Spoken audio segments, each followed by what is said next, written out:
Hello guys, today I'm gonna tell you about the troubleshooting, waiting for network communication, and there you have it, Dream D10 Plus.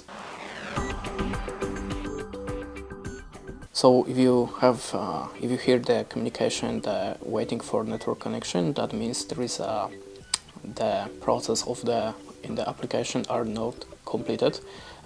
If you cannot just repeat this process, hold this and this button together for 3 seconds to reset the network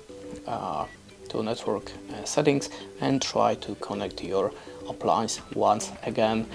Sometimes you can try to just connect it to the smartphone hotspot if you have network problems.